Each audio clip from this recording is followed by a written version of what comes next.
Right, well, thank you and good afternoon. I just got a short statement to make about the issues that we're dealing with here today in Belfast, and then myself and colleague Chris Todd will take questions which we managed. You probably realise that I've just finished a constructive yet challenging meeting with the Policing Board, which is a key part of our accountability process, so that I can explain to them the issues at hand and that we can jointly develop a solution to questions on many people's lips. The key priority today has to be remaining alert to the safety and welfare of both officers and staff as we deal with this unprecedented incident. I am deeply sorry about what has happened when we have seen an industrial scale breach of data that has gone into the public domain. As you now know, we quickly established a critical incident command structure which was led by Chris Todd, so that we can work flat out to get answers to the questions that are on everybody's lips, both within the organisation and beyond that. An early worst case scenario that we have been dealing with is that third parties would attempt to get this data to intimidate, corrupt or indeed cause harm to our officers and staff. We are now aware that dissident Republicans claim to be in possession of some of this information circulating on WhatsApp, and as we speak we are advising officers and staff about how to deal with that and any further risk that they face. So thank you, and I'll now take questions. Okay. So, first question, Shawny Graham, Irish Times. Chief Constable, can you tell us if any of your officers have been redeployed in light of what you just said in terms of their security risk, and how many have actually contacted you in terms of going on sick leave? Yeah, I think there's a few issues there. One of the things we have done is, under the leadership of another of our assistant chief constables, is establish a group to look at real-time concerns about threat and risk. We have had over 500 referrals to that service, which is real-time triaging the level of risk that we perceive officers to be facing, and then we're offering them that advice. We have not yet redeployed anybody, for example, from their home. We are taking steps this afternoon to reassess, in some cases, which I won't go to for operational reasons, whether we need to redeploy some specialist officers away from their usual place of work to a new location. Okay, Julian. Chief Constable, two questions if you don't mind. Have you been able to substantiate that dissident Republicans are definitely in possession of that list, and if it does, what does it mean about the risk facing staff and officers? And secondly, you will have heard it said that morale is at rock bottom within your organisation. You've lost not only the trust of the public as a result of this incident, but some of your own people. Have you lost the dressing room? Yeah. Well, firstly, in relation to the first question, this is a claim. We haven't yet been able to verify what the substance is behind that claim or see any of the information that dissident Republicans assert that they have. But as you would imagine, we're keeping this under review. In relation to the broader question, I think we recognise that the data breach raises quite legitimate concerns, absolutely, for our own workforce. There is also a broader question of trust with the public, that data that you would expect to be held and guarded preciously has got into the public domain. And yes, we have to accept for some people that there is a breach of trust which is exploding out into various fora at the moment. Between what Chris has done in the first 48 hours, and it's well known that I've returned from a summer break to sort of front the response to this incident.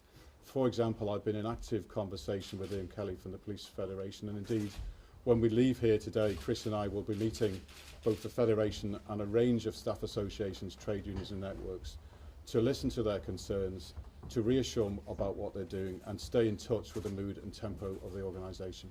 Okay, question here. Yeah, and Ferguson from Reuters.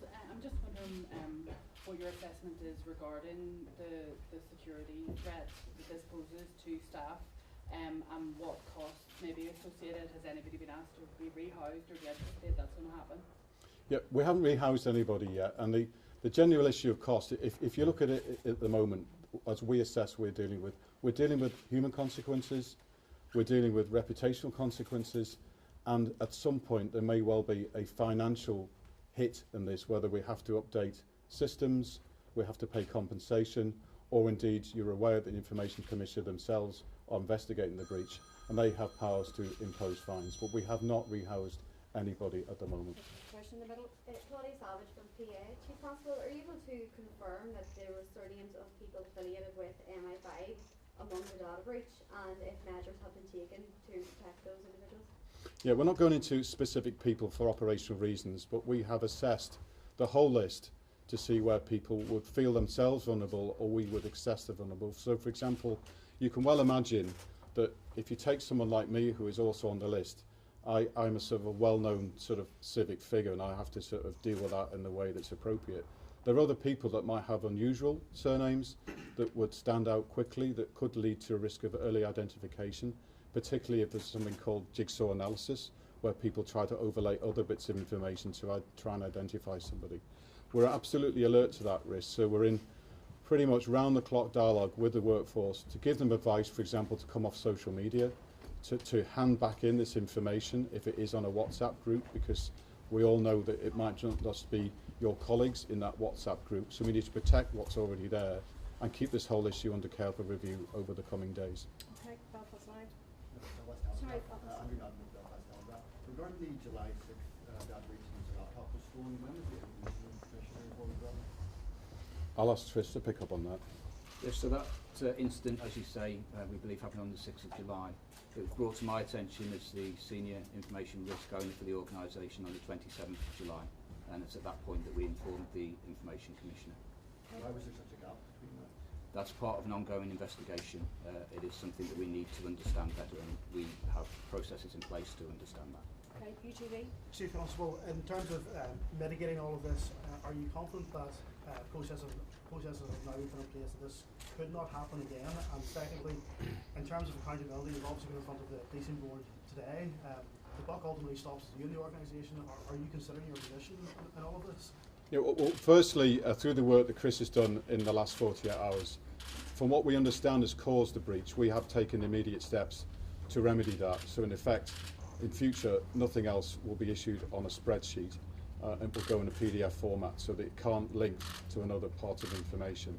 In terms of my own position, well, firstly, in the short term, my priority is about the well-being of officers and staff as we navigate our way through this crisis. But equally, I know it's a question that people will be asking. I don't think leadership is about walking away. It's facing up to your responsibilities, and I think the organisation needs consistency and calm heads at the moment across the team to lead us through what we accept is an unprecedented crisis. Did any members of the policing board ask for your resignation today? No, they didn't. Okay, Laura Hogan, RT, Chief Constable, have you been able to establish the extent to which the data was actually accessed and viewed on that particular website during those 3 hours on Tuesday, and whether any material was downloaded? Yeah, that is part of an ongoing investigation at the moment, being led by our head of crime, to see if it's possible, working with the third party, to assess who may have accessed that information. But I can't update in specifics at the moment. That will no doubt come out in due course. Okay, question here.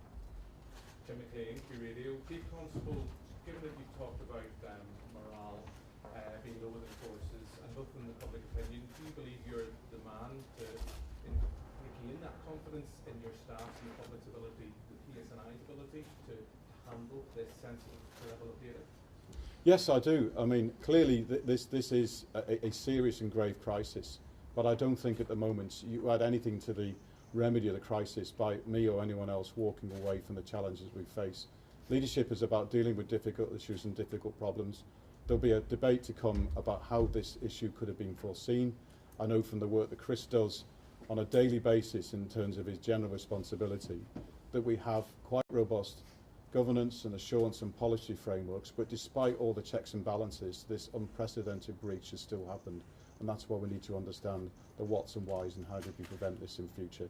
Once we give confidence that this can't happen again, I think that's an early first step in rebuilding people's trust in us. Okay, Virgin Meeting. Chief Constable Ricky Chambers from Virgin Media News. First of all, what do you say to families who woke up terrified when they heard about this story first, who may have family members within the police service? And secondly, how can anybody, particularly people from Catholic and nationalist backgrounds, who, when they're reading about the stories and the headlines, how would they have any faith and any trust in you if they were considering a career in the police service? Well, firstly, as I said earlier at the start of this conference, I and the senior team apologise unreservedly for what was happened. You can only imagine the sort of inconscionable horror as people start to realise that maybe a loved one is being put in jeopardy by what they're seeing. I've personally spoken to officers and staff across the organisation, as you probably have done yourselves, and realised there are a range of emotions, from people being somewhat pragmatic about, well, they already know who I am because I'm a neighbourhood officer, through to people being anxious, frustrated and really, really angry. And we need to work carefully with the staff associations, the trade unions and our networks to give that message of reassurance, and also in due course, as things start to settle, to remind people that there is a viable and valid career here and that we're taking steps to protect your personal information. Okay, BBC. Question for each. Chris, in respect of the most recent larger data leak, is it the case that the contents of that FOI response was missed by a number of individuals or a number of processes at the checking stage before it was mistakenly sent? And the Chief Constable, you will be aware that this is a national story. I'm curious as to whether you've had to have any conversations at the top of government, and by that I mean at prime ministerial level, to explain exactly what has gone on here and the potential consequences of the breach. So on the first point, that is correct.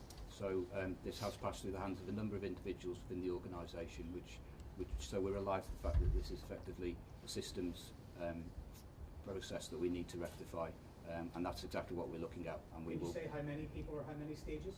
Well, the details will be part of a separate investigation to see if there's anything we can learn about how that happened. So we'll work through that separately.